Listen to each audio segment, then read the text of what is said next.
Good morning, my dear students. How are you? I hope you all are fine and doing your work properly at home. I am Seema Sharma from Oxford Public School here to teach you subject English. Today I am going to start our third poem, second part of the Keeping Quiet. The poem Keeping Quiet is written by Pablo Neruda. So before going to start its explanation, I want to explain the brief summary. देखिए brief summary के अंदर इस स्टैंजे के अंदर क्या बताया गया था, मैंने आपको पहले भी इंट्रोडक्शन में बता दिया है वैसे ये बात कि यहाँ पे जो पोइट है वो आपको क्लियर कर देना चाहता है कि पोज देने का लाइफ में जो है थोड़ा सा ब्रेक देने का मतलब मैं ये नहीं कहता कि टोटल इनएक्टिविटी कि आप कुछ भी मत कीजिए, डूइंग नथिंग। मेरा ये कहने का कोई पर्पस नहीं है कि आपको जाओ लाइफ में कुछ भी नहीं करना, उसको डेथ के साथ आप कंपेयर कर दो कि कुछ ना करने का मतलब होता है इट सीम्स डेड, मतलब वो एक चीज मरी हुई दिखाई देती है। तो कहता है कि आप मेरी बातों को ध्यान से समझना। तो इस स्टैंजे के अंदर जो है वो पोइट अपने मैसेज को क्लियर कर रहा है। अभी तक हमने देखा था कि इंट्रोडक्शन में क्या हुआ था, काउंट टू 12 करेंगे, उसके बाद फिशरमैन वाला था, ठीक है, वो जो मैन वाला था कि सोल्ड गैदरिंग वाला कंसेप्ट आ गया था, फिर ग्रीन हॉर्स वाला कंसेप्ट आ गया, तो वो एग्जांपल्स फिर उन्होंने एक्सप्लेन कर दिया। अब यहाँ पे इस स्टैंजे में उन्होंने क्या कहा है कि मेरे मैसेज को समझो कि मैं क्या मैसेज कन्वे करना चाहता हूँ। अगर वो मैसेज आपको समझ में आ गया तो मेरे जो पॉइंट है उसका इंटेंशन भी आपको समझ में आएगा कि कीपिंग पॉइंट का रियल मीनिंग क्या दिया गया है, क्या इसके पीछे मैसेज है। तो यहाँ पे कहता है कि टोटल इनएक्टिविटी के साथ इस चीज को कंपेयर मत करना, डेथ के साथ इसको मत कंपेयर करना कि हर एक चीज मरी हुई दिखाई देगी आपको। मेरा जो है वो डेथ से कोई लेना देना नहीं है, मैं डेथ को अपनी पोएम के अंदर नहीं लेकर आ रहा हूँ, तो आप भी कंफ्यूज मत होना। कहता है कि अगर आप सिंगल माइंडेड नहीं होते, मतलब आपका जो वो टारगेट बनना होता कि हर एक इंसान जो हर एक चीज के पीछे भागता रहता है कि मुझे ये चाहिए। अभी जैसे आप स्टूडेंट्स हैं, ठीक है, जो 10th पास कर लेते हैं बच्चे, फिर वो 11th में आगे प्रिपरेशन करते हैं, कुछ 11th के बच्चे 12th में प्रिपरेशन करना स्टार्ट कर देते हैं। जैसे 12th कंप्लीट होती है फिर आगे जो अपनी एडवांस स्टडीज हो वो अपनी प्रिपरेशन स्टार्ट कर देते हैं। तो लाइफ में क्या होता है कि भाग दौड़ लगी हुई है, ठीक है, कहीं कोई स्टॉपेज ही नहीं आया। तो क्या हमने कभी बैठ के सोचा कि what we people are doing here, हम कर क्या रहे हैं यहाँ पे, ठीक है। तो यहाँ पे वो यहाँ पे आपको एक्सप्लेन करने की कोशिश कर रहा है। उसके बाद कहता है कि एक ह्यूज साइलेंस, जो एक लंबा साइलेंस होगा, क्योंकि हम अपने आप को जो है वो डेप्थ के साथ डराते रहते हैं, that we people have very short period, ठीक है, हमारे पास वो बहुत ही कम टाइम है, बहुत लेस टाइम हमारे पास, हमें जो है इस टाइम पीरियड के अंदर इतना कुछ अचीव करना है, इतना जो हमें फेमस होना है। तो हम जो अपने आप को ही वो जो थ्रेटन एक कंसेप्ट आएगा इसके अंदर, अपने आप को जो थ्रेटनिंग करते रहते हैं, डराते रहते हैं कि मेरे पास बहुत कम टाइम है, इतना सा टाइम पीरियड बचा हुआ, मुझे बहुत जो है वो ये फेम लेनी है, मुझे फेमस होना है। सो माय डियर स्टूडेंट्स, यहाँ से जो है पोएट का मैसेज क्लियर होने वाला है। So let us start with explanation. What I want should not be confused. देखिए, आपको कोई मिसअंडरस्टैंडिंग नहीं रखनी, कोई भी कंफ्यूजन नहीं रखना अपने माइंड के अंदर। मैं जो भी कहने जा रहा हूँ, मैं क्या कहना चाहता हूँ, उस बात को लेके अपने माइंड में कोई कंफ्यूजन क्रिएट मत करना। अब मेरी बात को समझना, मैं कहना क्या चाहता हूँ। यहाँ पे पॉइंट कह रहे हैं विद टोटल इनएक्टिविटी। इनएक्टिविटी का मतलब होता है डूइंग नथिंग, ठीक है, कोई भी ऐसी मूवमेंट नहीं होना। तो मेरे कहने के इंटेंशन को आप इनएक्टिविटी के साथ मत कंपेयर करना कि लाइफ तो क्या होती है, लाइफ एज यूजुअल जैसे वो चलती रहेगी। मैंने तो सिर्फ क्या कहा है, पोज देने के लिए कहा है, ठीक है, उसमें से एक ब्रेक लेने को कहा है। तो आप इसको जो है टोटल इनएक्टिविटी के साथ मत लेकर चलना कि कुछ भी नहीं करना लाइफ में, मतलब हम जो है बिल्कुल ऐसे जो बिल्कुल काम में एकदम स्थिर होकर बैठ जाए, नहीं, मेरा ये कहने का मतलब नहीं है। इसलिए आप जो है अपने माइंड में कोई भी कंफ्यूजन क्रिएट मत करना। Life is what is about. देखो लाइफ अपने आप में क्या है, लाइफ जो एक प्रोसेस है, ठीक है, एक जो जिंदगी चलने का नाम है, वो चलती रहेगी, वो कभी नहीं रुकेगी। लेकिन आपको सिर्फ बैठ के क्या करना है, उसके ऊपर मेडिटेशन करना है, आपको ध्यान करना है। मैंने आपको स्टार्टिंग में बता दिया था, इंट्रोस्पेक्शन करना है, ठीक है, एक फीलिंग जो है वो डीप फीलिंग को क्रिएट करना है, उसमें अपने आप को रिसर्च करना है, आपने एनालिसिस करनी है। I want no drug with death. देखो, नो ड्रग विद डेथ यहाँ पे है, having no dealing with any association. तो मेरी जो ना किसी चीज के साथ कोई एसोसिएशन नहीं है, और किसके साथ नहीं है, डेथ के साथ। तो ये आपका बेसिकली एक ईडियम यूज किया गया है यहाँ पे। जैसे मैं ऐसे बोल दूं कि नो ड्रग विद नीना, कि मेरा जो है वो नीना से कोई लेना देना नहीं है, ठीक है, मैं नीना को अपने कंसेप्ट में या फिर अपनी बातों में नहीं लेके आ रहा, अपनी कन्वर्सेशन के अंदर नहीं लेके आ रहा, तो मेरा जो उससे कोई लेना देना नहीं है। तो कहता है कि आपको भी कंफ्यूजन क्रिएट नहीं करना। I want no drug with death, मैं जो है वो डेथ के साथ मेरा कोई जो है वो लिंक नहीं है इस पोएम के अंदर। तो आपको अपने माइंड से इस कंफ्यूजन को हटा देना है। ठीक है, तो आपको जो है चार लाइनों को इस तरह से समझना है। यहाँ पे पॉइंट क्लियर कर रहा है कि अपने माइंड में कोई भी ऐसा कंफ्यूजन न हो। आगे देखिए, if we were not so single minded, देखिए सिंगल माइंडेड का मतलब है यहाँ पे वन गोल। हर एक इंसान का क्या होता है, अपना एक टारगेट होता है, अपना एक गोल फिक्स कर लिया है कि मुझे जो है वो ये अचीव करना है। जैसे आपने 12th के एग्जाम दिए हैं तो आप जो है वो अपनी प्रिपरेशन में लगे हैं, कोई IIT के लिए लग गया है, कोई जो वो BSc के लिए हो गया है। तो हर एक बच्चा क्या कर रहा है, अपने एक नेक्स्ट स्टेप को प्रिपेयर कर रहा है। ठीक है, कॉम्पिटिटिव एग्जाम्स की प्रिपरेशन कर रहा है। तो हम जो है वो नहीं होते हैं सिंगल माइंडेड, मतलब नहीं भाग रहे होते वो सक्सेस के पीछे। About keeping our lives moving, अपनी लाइफ को मूव करने के लिए आगे मतलब दौड़े जा रहे हैं, भागे जा रहे हैं। 99% वाला भी भाग रहा है, 60% वाला भी भाग रहा है, 80% वाला भी भाग रहा है। तो यहाँ पे जो वो क्या कह रहा है कि काश हम इतने सिंगल माइंडेड नहीं होते, हमारे अंदर एक म्यूचुअल अंडरस्टैंडिंग होती और हम सोचते कि हमने अब तक क्या अचीव कर लिया है और हमारा जो लाइफ का जो वो एम है, क्या हमें क्या अचीव करना है। कभी बैठना, अपनी लाइफ में थोड़ा सा पोज देना और अपना जो है टारगेट फिक्स करना कि मुझे करना क्या है। देखो टारगेट सभी का होता है, हर एक पर्सन का अपना अपना एम होता है कि मुझे ये अचीव करना है, लेकिन उस एम को अचीव करने के लिए हम इतना भाग रहे हैं, ये कंपटीशन का टाइम आ गया है। तो बैठ के थोड़ा सा अपने आप के बारे में सोचो, क्या जो मैं कर रहा हूँ बिल्कुल सही कर रहा हूँ या गलत कर रहा हूँ। तो काश हम तेरे सिंगल माइंडेड नहीं होते, क्योंकि लाइफ को क्या है, भागे जा रही है भागे जा रही है, हम भी उसके साथ भाग रहे हैं। And for once could do nothing, कुछ भी ना करके, कुछ भी ना करके हम क्या कर लें, एक थोड़ा सा लॉन्ग जो साइलेंस ले आए अपनी लाइफ में। परहैप्स ए यूज साइलेंस, ये जो स्टेंजा है आपका बहुत ही इंपॉर्टेंट है। अब वो आपको समझाने की कोशिश करेगा कि यहाँ पे जो है वो लाइफ क्या है, लाइफ में क्या अचीव करना है। हम अपने आप को डेथ से क्यों डराते रहते हैं। And for once to do nothing, एक बार के लिए कुछ भी मत करो, कुछ भी मत सोचो कि लाइफ में क्या चल रहा है, बस स्टॉप हो जाओ, जहां पे हो वहीं पे रुक जाओ। परहैप्स ए व्यू साइलेंस, शायद ऐसा होगा कि ये जो लोग जो चुप्पी होगी आपकी ना, जो साइलेंस होगा, जो व्यू साइलेंस क्रिएट होगा, क्योंकि देखो हर एक चीज जो वो एनवायरनमेंट के अंदर क्या हो जाएगी, बिल्कुल स्टिल हो जाएगी, बिल्कुल keeping quiet, keep quiet. Might interrupt this sadness, अब वो जो है वो जो लॉन्ग जो साइलेंस होगा वो इंटरप्ट कर देगा, कौन सी सैडनेस को इंटरप्ट कर देगा, आगे वाली लाइन में इस लाइन के साथ जुड़ा हुआ इसका मीनिंग है, वो ध्यान से समझना। ऑफ नेवर अंडरस्टैंडिंग आवरसेल्फ, देखो अपने आप को कभी समझ ही नहीं पाए हम, क्यों नहीं समझ पाए। And of threatening ourselves with death, क्योंकि हम हमेशा अपने आप को क्या करते रहते हैं, डेथ के साथ डराते रहते हैं कि देखो मौत तो एक दिन आनी है। डेथ क्या है, एक यूनिवर्सल ट्रूथ है। ठीक है, एज यूजुअल जैसे सबको जाना है यहाँ से, ठीक है, कोई यहाँ पे मतलब अमर नहीं रहने वाला है। तो यहाँ पे क्या कहा गया है कि हम जो है अपने आप को डेथ के साथ डराते रहते हैं, खुद ही डरते रहते हैं और डराते रहते हैं कि नहीं तेरे पास बहुत ही लेस नंबर ऑफ डेज है, मतलब बहुत ही कम टाइम बचा हुआ तेरे पास और तेरे को ये भी करना है, तेरे को वो भी करना है।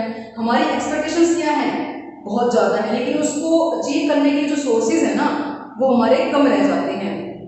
एक्सपेक्टेशन का क्या है, वो तो कभी खत्म नहीं होती है। आज मेरे पास वो साइकिल है, कल मुझे बाइक चाहिए, फिर मुझे कार चाहिए, ठीक है, लेकिन उसको जो है वो गेन करने के लिए, उसको जो है वो हासिल करने के लिए हम जो पाथ चूज करते हैं, जो वे चूज करते हैं, क्या वो हमारा सही है, मतलब भागे जा रहे हैं भाग। उसके पास गाड़ी है तो मुझे इससे बड़ी गाड़ी चाहिए, उसके पास आज बाइक है तो मुझे जो है वो इससे भी बड़ा बाइक चाहिए। Clear.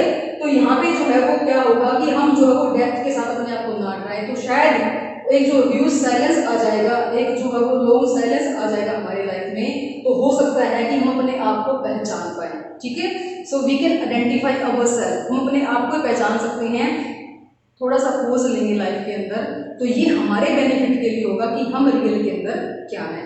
So my dear students, इस स्टेज को आपने बहुत ध्यान से करना है। फर्स्ट पार्ट के अंदर जो क्या दिया गया है, पोइट का रियल मैसेज दिया गया है कि कंफ्यूजन मत क्रिएट करना, मैं डेथ को इसके साथ नहीं लेके चल रहा हूँ। डेथ एक अलग मैटर होता है, लेकिन अपने आप को जिस तरह से जो मॉन्क होते हैं, जो साधु होते हैं, जो संत होते हैं, वो क्या करते हैं, इंट्रोस्पेक्शन करते हैं, वो ध्यान लगाते हैं कुछ टाइम तक, फिर जो अपना निकल जाते हैं, ठीक है, रोने के लिए। तो इसी तरह से वो कहता है अपनी लाइफ में रुक जाओ, एक बार थोड़ा सा पोज लेके देखो। सेकंड स्टेज हम इसने बताया है कि डेथ के साथ अपने आप को मत डराओ। अगर आप यूज साइलेंस लोगे तो आपकी लाइफ में जो है वो एक क्या हो जाएगा, कुछ मोमेंट ऐसा आएगा अपने आप को जज कर पाओगे। सो माय डियर स्टूडेंट्स, ये था आपका कंप्लीट स्टेंजा यहाँ तक। अब देखिए जो फिगर ऑफ स्पीच की हम बात करते हैं, फिगर ऑफ स्पीच में देखो यहाँ पे पे जो फिगर ऑफ स्पीच यूज किया गया है, एक तो यहाँ पे देखिए से की साउंड आ रही है, इस वाली लाइन में चेक कीजिए आप, ठीक है। तो इलेक्ट्रिशियन कहेंगे having the same first consonant sound. उसके बाद देखिए एसोनेंस भी यूज किया गया है यहाँ पे। एसोनेंस के अंदर क्या होता है कि जब आपका जो वोवल होता है ना, सेम वोवल होता है और वो स्टार्ट में डिफरेंट कॉन्सोनेंट के साथ होता है। तो यहाँ पे बहुत सारी लाइनें हैं, तो आपको जो मैं कुछ एग्जांपल्स के लिए बता देती हूँ।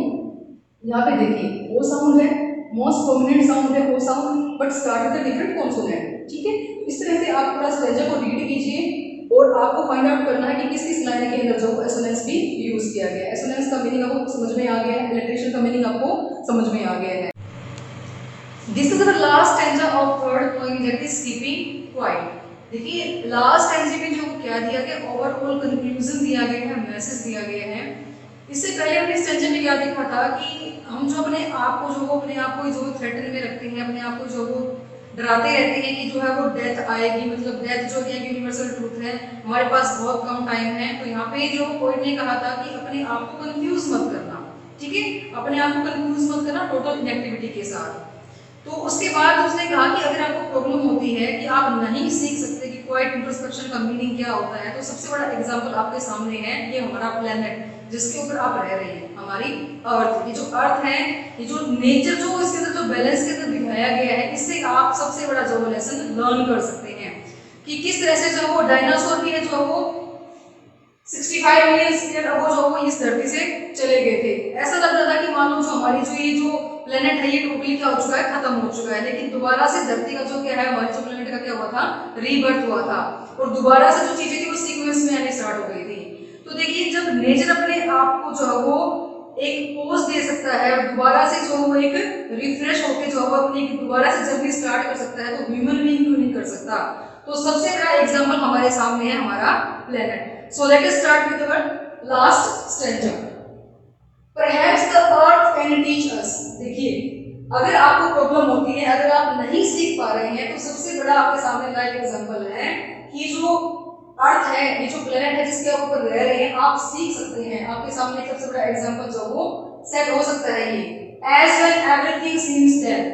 जब एक चीज जो हो, हर एक चीज जो डेड दिखाई देती है, मतलब सब कुछ खत्म हो गया है, तो यहाँ मैं रिलेट कर रही हूँ इसको नेचर के साथ, ठीक है। ये जो हमारी प्रकृति है, जिस तरह से सीजन होते हैं आपके, ठीक है, समर सीजन हो गया, स्प्रिंग सीजन हो गया, विंटर सीजन हो गया, तो सीजन भी क्या होता है अपने सीक्वेंस में चलता है, उसकी भी टर्न आती है, टाइम पीरियड होता है उसका भी, टाइम पीरियड फिक्स होता है। आपने देखा है कभी क्या विंटर मतलब पूरा साल विंटर ही रहता है, समर है तो समर ही रहता है?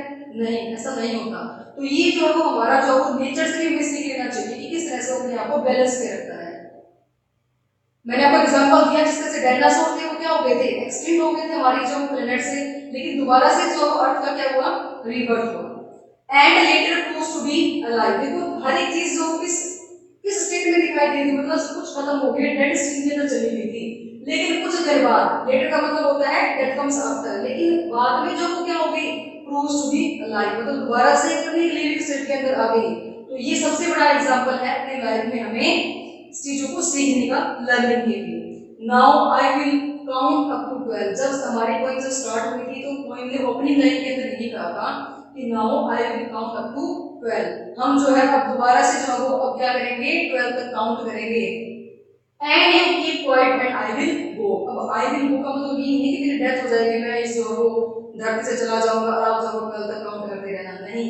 वो कहता है कि अब आपको जो है, मैंने आपको जो वो लेसन सिखा दिया, इसके पीछे जो मैसेज देना था वो मैंने दे दिया अपनी बातों के अंदर, सिंबल्स के अंदर, अपने पॉइंट्स के अंदर, ठीक है।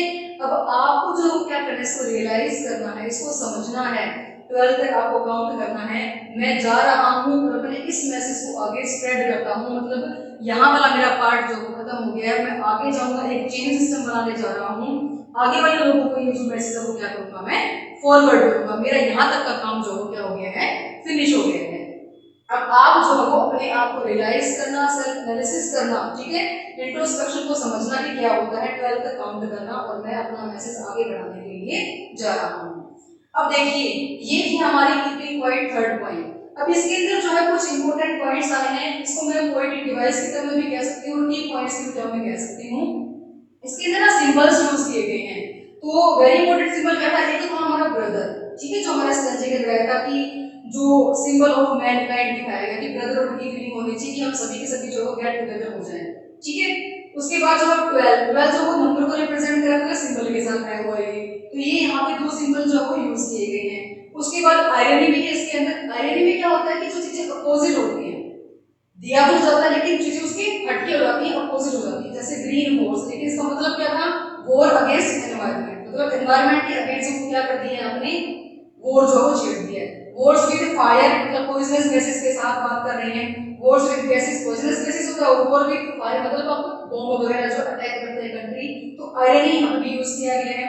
उसके बाद मेटाफर में चेक कर लेते हैं, पुट ऑन क्लीन क्लोथ्स, ठीक है, मतलब साफ सुथरे कपड़े पहन लिए हैं। अब साफ सुथरे वहां से पहनाने से मतलब क्या था हमारा, कि हमें जो को अपने माइंड सेट, हमें जो अपना माइंड चेंज करना है, ठीक है, हमारी जो थिंकिंग है उस थिंकिंग को हमें चेंज करना है, ठीक है। इन द शेड मतलब उस छाया के नीचे, मतलब हम गेट टुगेदर होने की बात करें कि हमने उसको वहां पे कुछ चीज बना दी है, ठीक है, इसलिए मेटाफर यूज किया गया है।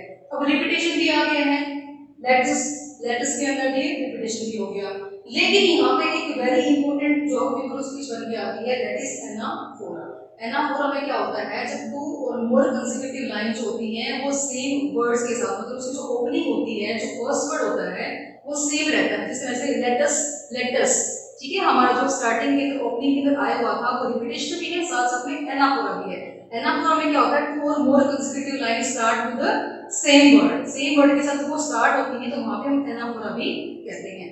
सो my dear students, what is the overall message behind this point, कि हमें जो को समझना है, क्वाइट इंट्रोस्पेक्शन की नेसेसिटी को समझना है कि क्यों जरूरत है, and we just have to realise, ठीक है, हमें क्या रियलाइज करना है, एक जो है वो म्यूचुअल अंडरस्टैंडिंग क्रिएट करनी है ह्यूमन बीइंग के अंदर, कि थोड़ा सा लाइफ के अंदर जो वो हरी भरी जो लाइफ है आपकी, जो हसल बसल वाली जो लाइफ है, इतनी जो फास्ट ट्रैक पे चल रही है, थोड़ा सा वहां से पॉज ले लो, अपने आप को रियलाइज करो। तो पोइट का यहाँ पे कहने का जो ओवरऑल यही मैसेज था कि आपको जो है necessity of quite introspection and getting a deep feeling, ठीक है, एक ह्यूमन बीइंग, आपको जो है ह्यूमन बीइंग के अंदर जो क्या करना है, एक डीप फीलिंग को समझना है। So, my dear students, this was the third point, that is keeping quiet. Read this point very carefully. Wish you all the best. God bless you.